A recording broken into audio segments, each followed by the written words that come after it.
APNTS Telugu news. Alluri Sitaramaraju జిల్లా రంపచోడవరం నియోజకవర్గం దేవీపట్నం మండలం కమలంపాలెం గ్రామంలో నిరుపయోగంగా పోతున్న శ్రీ సత్యసాయి గోదావరి త్రాగునీరు సుమారు సంవత్సరం నుండి నీరు వృధాగా పోతూ ఉండటంతో సత్యసాయి సిబ్బందికి ఎన్నిసార్లు ఈ విషయంపై మొరపెట్టుకున్నా ఇప్పటి వరకు స్పందన లేదు. ఈ విషయంపై గ్రామస్తులు మాట్లాడుతూ లీక్ అయిన ట్యాంకు నీరు రోడ్డు మీద వృధాగా పోతుందని, వెళ్లే వాహనదారులు జారి పడిపోతున్నారని, అదే నీరు ట్యాంకులోకి నేరుగా వెళ్లటం నీరు తాగటం జరుగుతుందని, అదేవిధంగా ఆ నీరు తాగి గ్రామాల వారు టైఫాయిడ్, మలేరియా, అనారోగ్యాల బారిన పడుతున్నామని దేవీపట్నం మండలంలో చాలా గ్రామాలు గోదావరి త్రాగునీరు లేక కిలోమీటర్ల దూరం వెళ్లి నీరు తెచ్చుకొని దాహాన్ని తీర్చుకుంటున్నారు.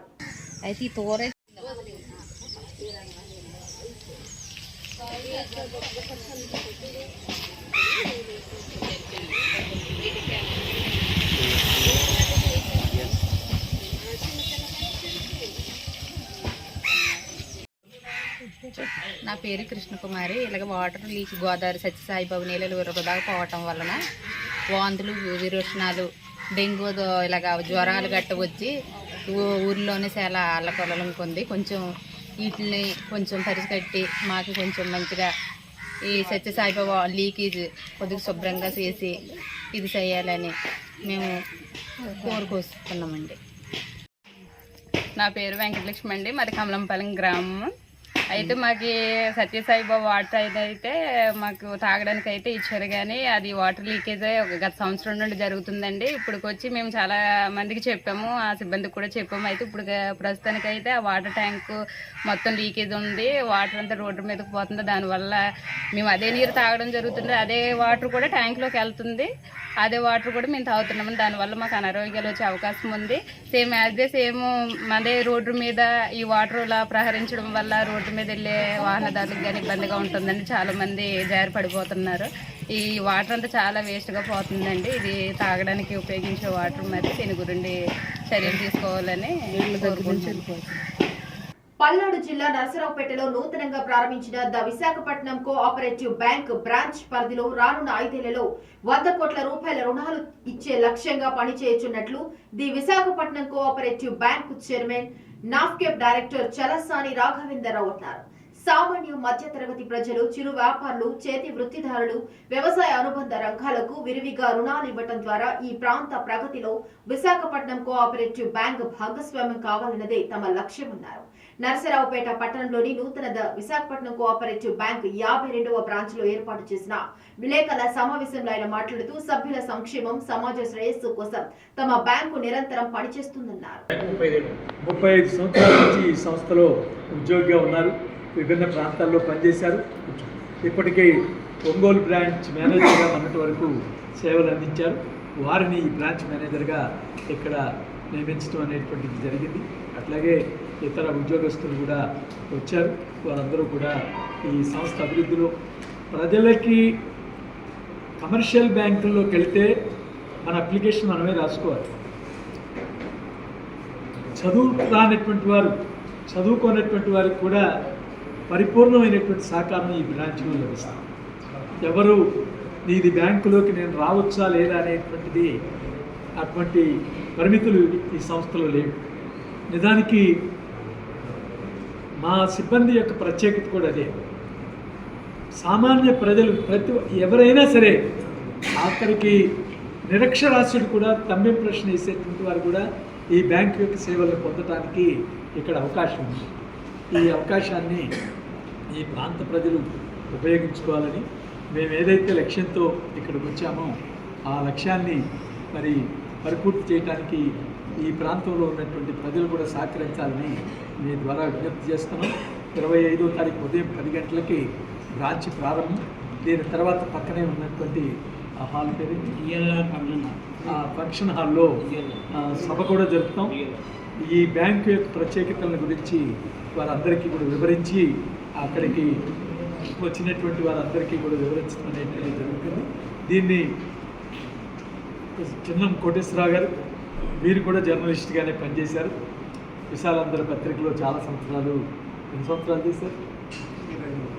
23 సంవత్సరాలు సబ్ ఎడిటర్ స్థాయి వరకు న్యూస్ ఎడిటర్గా కూడా, రిపోర్టర్గా పనిచేశారు. మానవ ఆంజనేయులు గారు కూడా నేను ఇందాక చెప్పినటువంటి 31 సంవత్సరాల పాటు వారి సంస్థకి చైర్మన్గా పనిచేశారు. వారు కూడా విశాలాంధ్రలో సబ్ ఎడిటర్గా పనిచేశారు. ఒకప్పుడు వారు జర్నలిస్ట్గానే విశాఖపట్నం వచ్చి ఆ తర్వాత ట్రేడ్ యూనియన్ నాయకులై శాసనసభ్యులై ఈ బ్యాంక్ చైర్మన్ అయి అనేక బాధ్యతలు నిర్వర్తించారు. చివరిగా ఒక ప్రత్యేకత ఈ బ్యాంకుకు సంబంధించి కూడా చెప్పాలి. ఈ బ్యాంకు ఇవాళ మన ఆంధ్రప్రదేశ్లోనే పెద్ద బ్యాంకుగా ఉన్న దక్షిణ భారత ప్రజా ఆరోగ్యం విషయంలో వైద్య అధికారులు అప్రమత్తంగా ఉండాలని నర్సరావుపేట ఎమ్మెల్యే డాక్టర్ చదలవాడ అరవిందబాబు అన్నారు. నర్సరావుపేట ప్రభుత్వ ఆసుపత్రిని ఆకస్మికంగా తనిఖీ చేసి సీజనల్ వ్యాధులపై సిబ్బంది తీరును పరిశీలించారు. జ్వరంతో బాధపడుతున్న ఆసుపత్రిలో చేరిన వారికి అందుతున్న వైద్య సేవలను అడిగి తెలుసుకున్నారు.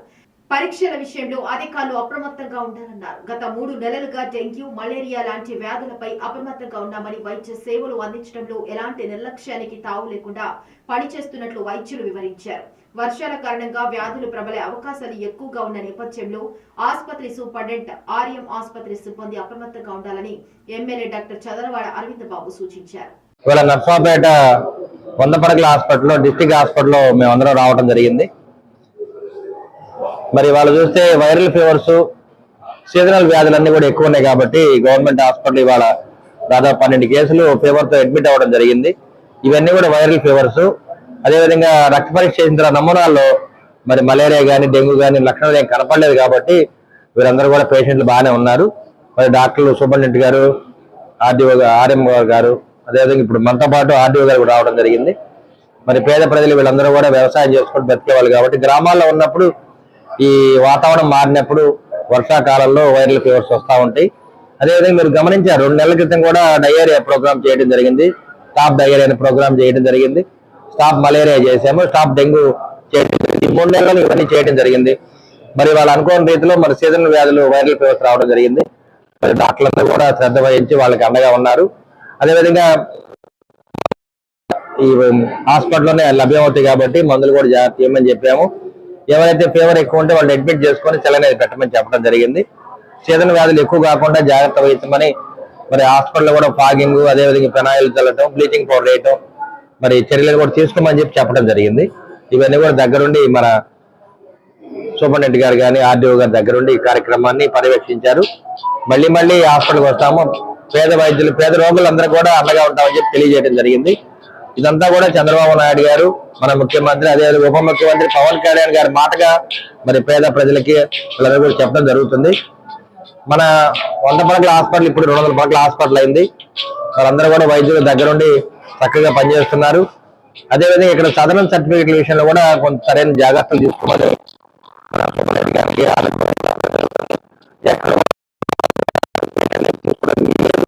అందరూ ముఖ్యమంత్రి గారు, ఉప ముఖ్యమంత్రి గారు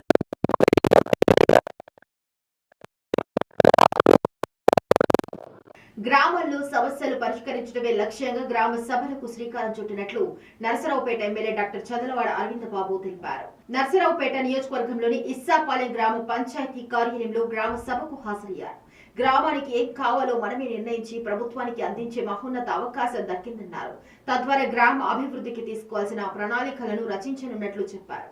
ప్రతి వీధికి రోడ్డు, విద్యుత్ లైట్లు, ప్రతి ఇంటికి త్రాగునీటి కనెక్షన్, విద్యుత్ కనెక్షన్, మరుగుదొడ్డి, వంట గ్యాస్ లాంటి నిత్య అవసరాలను కల్పించేందుకు ప్రభుత్వం సిద్ధంగా ఉందన్నారు. అదే సమయంలో విద్యా, వైద్య రంగాలకు ప్రభుత్వం అధిక ప్రాధాన్యమిస్తుందని, ఉపాధి హామీ పథకం ద్వారా స్కూళ్లు, ఆసుపత్రి, భవనాల నిర్మాణాలు చేయనున్నట్లు తెలిపారు. ఉపాధి కల్పించడమే లక్ష్యంగా నాడు ఉపాధి హామీ పథకం మొదలైందని, దాన్ని ప్రతి ఒక్కరూ వినియోగించుకోవాలన్నారు.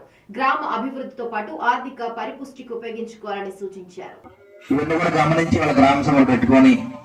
మీరందరూ ఒకే చోట చేరి గ్రామానికి ఏం కావాలి, రోడ్లు వేయాలా, మంచినీటి సౌకర్యం కావాలా, విలేజ్ క్లినిక్స్ కావాలా, సచివాలయం కావాలి, ఇవన్నీ కూడా మీరు ఒక ఆలోచన చేసి ప్రణాళిక రూపొందిస్తే దాన్ని మరి పంచాయతీ సెక్రటరీ గారు కానీ, ఎంపీడీఓ కానీ, ఎంఆర్ఓ గారు వీళ్ళందరూ కూడా ఆచరణలో పెడతానికి కార్యక్రమాన్ని చేపట్టడం జరిగింది. అదేవిధంగా ఉపాధి హామీ పథకంలో మరి ఎంతమంది చేరారు, ఎన్ని గంటలు ఎక్కువ పనిచేయాలి, వీళ్ళంతటికి ప్రతి సంవత్సరం 100 గంటలు 100 వర్కింగ్ డేస్ ఉంటాయి అన్నమాట. అంటే పని లేకపోవటం వల్ల 2005లో ఉపాధి హామీ పథకం పెట్టడం జరిగింది. మహాత్మా గాంధీ గ్రామీణ ఉపాధి హామీ పథకం, సెంట్రల్ గవర్నమెంట్ స్కీమ్. దీంట్లో స్టేట్ గవర్నమెంట్ కూడా భాగం పంచుకోవడం జరిగింది. అంటే ప్రతి సంవత్సరం 100 రోజులు పని ఏర్పాటు చేయాలి. ఎక్కువ గంటలు పనిచేస్తే మనకి ఆదాయం ఎక్కువ వస్తుంది గ్రామాన్ని అభివృద్ధి చేసుకోవడానికి, మ్యాచింగ్ ల్యాండ్ తెచ్చుకోవడానికి ఇవన్నీ కూడా ఉపయోగపడతాయి. కాబట్టి ఆ రోజున గ్రామ నాయకులు ఇవన్నీ కూడా దగ్గర నుంచి చేయడం జరిగింది. దీన్ని ముఖ్యంగా నారా చంద్రబాబు నాయుడు గారు మన డ్వాక్రా మహిళలకు కానీ, మన ఎన్ఆర్జీఎస్ వర్కింగ్ కానీ ఇవన్నీ కూడా అవగాహన ఉంది. కాబట్టి గ్రామాల్లో ఉన్న మహిళలు ఆర్థిక పరంగా ముందుకెళ్లాలంటే డ్వాక్రా గ్రూపులో చేరాలని చెప్పడం జరిగింది. అదేవిధంగా గ్రామాల్లో ఉన్న కూలీలు, ఉపాధి కూలీలందరూ కూడా ఏదో పని చేసుకుని రోజుకి 150 రూపాయలు 300 రూపాయలు సంపాదించుకోవాలి కార్యక్రమాన్ని. అంటే జేబులో డబ్బులు ఉండాలి, ఎవరినో అడగటం కాదు, మన జేబులో మన డబ్బులు ఉన్నాయి, మనం సంపాదించుకోవాలి ఆలోచనతోటి డ్వాక్రా గ్రూపులు కానీ, ఎన్ఆర్జీఎస్ వర్క్స్ కానీ ఇవన్నీ కూడా పెట్టడం జరిగింది. గారికి గ్రామ సభలు పెట్టడం ఏంటంటే ప్రతి ఇంటికి కరెంటు కనెక్షన్ ఉండాలి, వాటర్ కనెక్షన్, మంచినీటి కనెక్షన్ ఉండాలి, లెటర్ ఉండాలి, అదేవిధంగా వంట చేసుకోవడం గ్యాస్ ఉండాలి ప్రతి ఇంటికి. ఇవన్నీ కూడా ఏర్పాటు చేసుకోవాలి. మీకు ఇబ్బంది కలిగితే లేకపోతే కనుక ఎంఆర్ఓ గారిగా ఎంపీడీ గారికి చెప్పాలి, గ్రామ సచివాలయంలో సెక్రటరీకి చెప్పాలి. ఇవన్నీ చెప్తే మేము దాన్ని ఏర్పాటు చేస్తాం. గ్రామాల్లో మౌలిక సదుపాయాలు, సిమెంట్ రోడ్లు కానీ, మన గ్రామాల్లో ఉన్న కరెంటు లైన్లు కానీ, కరెంటు ఇవన్నీ కూడా స్తంభాలు ఏర్పాటు చేయాలి, బల్బులు ఏర్పాటు చేయాలి, మంచినీటి కుళాయిలు ఏర్పాటు చేయాలి. అదేవిధంగా 3వ దశలో మన గ్రామాల నుంచి వేరే గ్రామానికి వెళ్ళడానికి డొంక రోడ్లు వేసుకోవాలి. అదేవిధంగా గ్రామానికి అనుసంధానంగా మన మంచినీటి చెరువులు ఉంటాయి, దాని ద్వారా ఆర్డబ్ల్యూ స్కీమ్ తీసుకొని ప్రతి ఇంటికి మంచినీటి కుళాయి ఏర్పాటు చేయాలి. చిత్తూరు జిల్లా పలమనేరు నియోజకవర్గం వీకోట మండలంలోని బోడిగుట్టపల్లి పంచాయతీ కేంద్రంలో మన పంచాయతీ మన సాధికారత పేరిట ప్రభుత్వం ప్రతిష్టాత్మకంగా చేపట్టిన జాతీయ గ్రామీణ ఉపాధి హామీ పథకం గ్రామ సభ కార్యక్రమంలో పాల్గొన్న పలమనేరు శాసనసభ్యులు ఎన్ అమర్నాథ్ రెడ్డి, మండల టీడీపీ నాయకులు, కార్యకర్తలు, ప్రజలు. గ్రామాల అభివృద్ధిలో ప్రజల్లో భాగస్వామ్యం చేయాలా, ప్రజాస్వామ్యంలో ప్రజల భాగస్వామ్యం ఉండాలా అనేటువంటి ఒక మంచి ఉద్దేశంతో మన చంద్రబాబు నాయుడు గారు ఏదైతే ఆయన మొట్టమొదటిగా ఈ రాష్ట్రానికి ముఖ్యమంత్రి అయిన తర్వాత ప్రజలను భాగస్వామ్యం చేస్తూ ఆనాడు జన్మభూమి కార్యక్రమాల ద్వారా మనందరినీ ఏ రకంగా గ్రామాల్లో మనందరినీ కూడా అభివృద్ధిలో భాగస్వాములు చేశారు. ఈరోజు ఎన్డీఏ ప్రభుత్వంలో అటు పవన్ కళ్యాణ్ గారు కానీ, చంద్రబాబు నాయుడు గారు కానీ ఇద్దరు కూడా గ్రామాల అభివృద్ధి, గ్రామ స్వరాజ్యమే గాంధీ గారు అన్నటువంటి కళలను నిజం చేయాలనేటువంటి ఉద్దేశంతో ఈరోజు ఈ కార్యక్రమాన్ని శ్రీకారం చుట్టడం, రాష్ట్ర వ్యాప్తంగా ఈరోజు అన్ని గ్రామ పంచాయతీల్లో ప్రజలను గ్రామాల అభివృద్ధిలో భాగస్వాములు చేసేటువంటి కార్యక్రమానికి మనమందరం కూడా శ్రీకారం చుట్టారు. ఈరోజు ఇప్పుడే ఎంపీడీఓ గారు గ్రామాలకు సంబంధించినటువంటి మౌలికమైనటువంటి వసతులు, గ్రామాల్లో ఉన్నటువంటి డ్రైనేజీలు కానీ, రోడ్లు కానీ, గ్రామాలకు సంబంధించినటువంటి నీటి కుంటలకు సంబంధించి కావచ్చు, క్యాటిల్ షెడ్స్ సంబంధించి కావచ్చు, వీధి లైట్లకు సంబంధించి కావచ్చు, నీటికి సంబంధించినటువంటి సమస్యలు కావచ్చు, మనకు ఉన్నటువంటి సమస్యలకు పరిష్కార వేదికగా ఈ యొక్క సమావేశాన్ని తీసుకురావడం అనేటువంటి మంచి ఉద్దేశంతో ఈ కార్యక్రమాన్ని తీసుకున్నాం. ఈ గ్రామంలో మనకు ఉన్నటువంటి MNRGS కింద కొంత డబ్బులు కూడా శాంక్షన్ చేయడం జరిగింది. ఏదైతే సీసీ రోడ్లకు సంబంధించి, డ్రైన్కి సంబంధించి ఇంకా ఏమైనా ఉన్నా ఈ గ్రామ సభలో మీరు వాటిని అన్నింటినీ కూడా అధికారుల దృష్టికి తీసుకొస్తే తప్పకుండా కూడా వాటిని అన్నింటినీ పూర్తి చేయడానికి నా వంతు మీ శాసనసభ్యుడిగా, మీ ప్రజాప్రతినిధిగా ఖచ్చితంగా నేను చేసి ఇవ్వడానికి సిద్ధంగా ఉంటానని చెప్పి సందర్భంగా మీ అందరికీ కూడా తెలియజేసుకుంటూ, అదేవిధంగా మీ గ్రామ పంచాయతీ సర్పంచ్ గారు ఏదైతే కొంత బాధతో కూడా ఆయన మాట్లాడడం కూడా జరిగింది. ఈరోజు మనకు ఎప్పటి నుంచినో ఒక రోడ్డుకు సంబంధించినటువంటి సమస్య కావచ్చు, ఊర్లో ఉన్నటువంటి ఎలక్ట్రికల్ లైన్కి సంబంధించినటువంటి సమస్య కావచ్చు, వాటిని అన్నింటినీ కూడా ఆ రోడ్డు గత ప్రభుత్వంలోనే నేను ఆనాడు శాసనసభ్యుడిగా, మంత్రిగా దాన్ని శాంక్షన్ చేసి తీసుకొచ్చాం. అక్కడ గ్రామాల్లో ఉన్నటువంటి సమస్యల వల్ల దాన్ని పూర్తి చేయలేకపోయాం. ఈరోజు దాన్ని వెంటనే కూడా పూర్తి చేయడానికి ఏ రకంగా చేయాలా, డబ్బులతో ఇబ్బంది లేదు కానీ ఆ గ్రామస్తులతో మాట్లాడి ఎంతవరకు వీలైతే అల్లూరి సీతారామరాజు జిల్లా ఎటపాక మండలం నందిగామ గ్రామ సర్పంచ్ ఎంగలపు బేబీ అధ్యక్షతన శుక్రవారం గ్రామ సభ నిర్వహించడం జరిగింది. ఈ గ్రామ సభలో ముఖ్య అతిథిగా ఎటపాక వైస్ ఎంపీపీ దొంతు మంగేశ్వరరావు పాల్గొనడం జరిగింది. ఈ గ్రామ సభలో దొంతు మంగేశ్వరరావు మాట్లాడుతూ ఉపాధి హామీ పని కల్పించి అందరికీ డబ్బులు ఇప్పించాలని, గ్రామంలో రోడ్డు డ్రైనేజీ లేక ఎవరు ఇబ్బంది పడకూడదని, సచివాలయం సిబ్బంది అందరూ ప్రజలకు అందుబాటులో ఉండాలని, గ్రామంలో ఏ కార్యక్రమం జరిగినా పంచాయతీ సెక్రటరీ అందుబాటులో ఉండటం లేదని గ్రామ సభలో ఆగ్రహం వ్యక్తం చేయడం జరిగింది. అదేవిధంగా సచివాలయం పక్కనే ఉన్న అబ్బుల ఇంట్లో డ్రైనేజీ నీళ్లు నిండి ఉండటం వల్ల సచివాలయ సిబ్బందితో రేపటికి ఈ నీళ్లు డ్రైనేజీ క్లీన్ చేసి ఈ నీళ్లు కాలువ తీసి పంపించాలని చెప్పడం జరిగింది.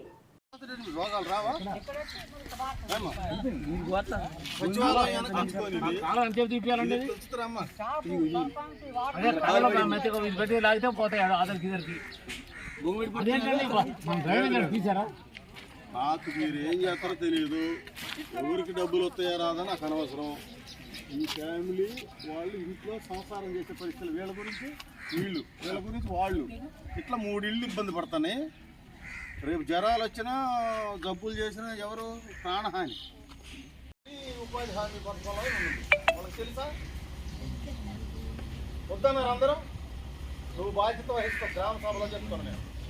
ఈ ఊరిలో గొర్రెలకి, మేకలకి, పశువులకి గోకులాలు కట్ చేసుకోవడానికి ఉపాధి హామీలో డబ్బులు ఇస్తామన్నారు. ఇందులో తీర్మానించాలా? మీకు ఎవరికైనా చెప్పారా? షెడ్లు చెప్పకపోతే మీరు నష్టపోతారు. ఈ రోజు ఆన్లైన్ అవ్వాలి. ఎప్పటికైనా మేల్కొని అవి రాంచుకోండి. హైదరాబాద్ మాదాపూర్లోని ఎన్ కన్వెన్షన్ కూల్చివేత ప్రారంభమైంది. హీరో నాగార్జునకు చెందిన ఎన్ కన్వెన్షన్ ని కూల్చివేస్తున్నటువంటి అధికారులు తుమ్మిడిహడ్డి చెరువును కబ్జా చేసి నిర్మించారని ఆరోపణలున్నాయి. మరి 3.5 ఎకరాల స్థలాన్ని కబ్జా చేసి కన్వెన్షన్ నిర్మించారని హైడ్రాకు ఫిర్యాదు చేశారు.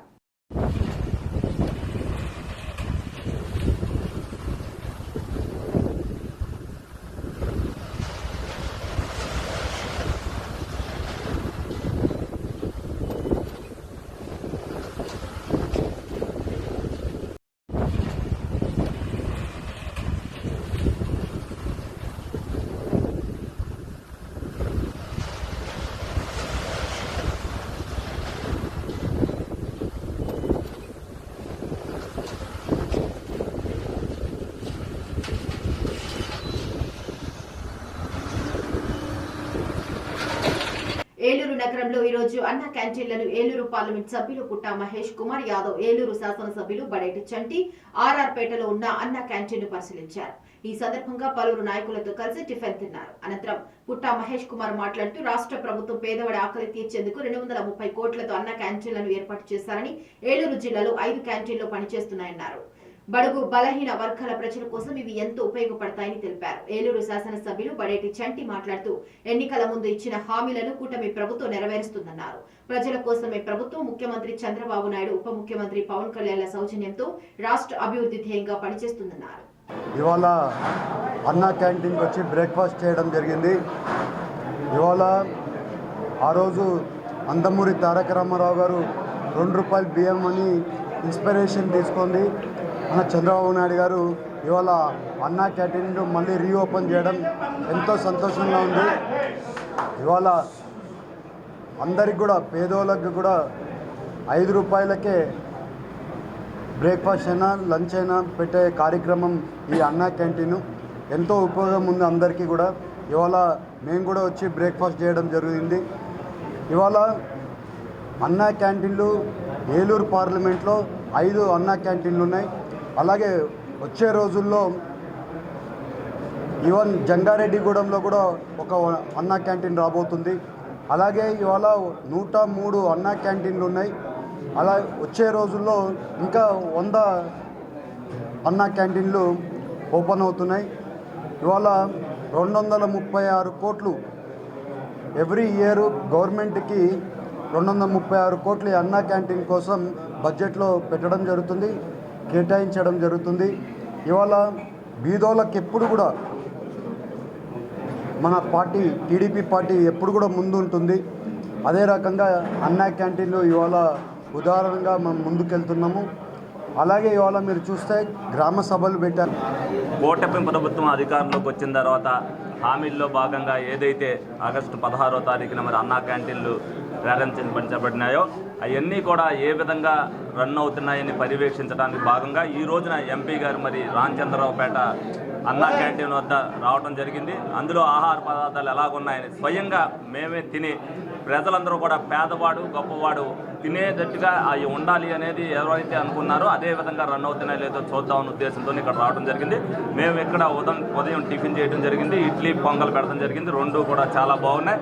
అలాగే మధ్యాహ్నం భోజనం కూడా అన్నీ సాంబార్ కానీ కర్రీ కానీ పప్పు కానీ అన్నీ కూడా సకల సదుపాయాలతో పేదవాడికి పట్టెడన్నం నింపాలని తెలుగుదేశం పార్టీ చంద్రబాబు నాయుడు గారు, లోకేష్ గారు, అలాగే పవన్ కళ్యాణ్ గారు ఏదైతే ఒక నిర్ణయం తీసుకున్నారో దాని ప్రకారం ఏలూరులో 4 అన్నా క్యాంటీన్లు కూడా నిర్విఘ్నంగా జరుగుతున్నాయి.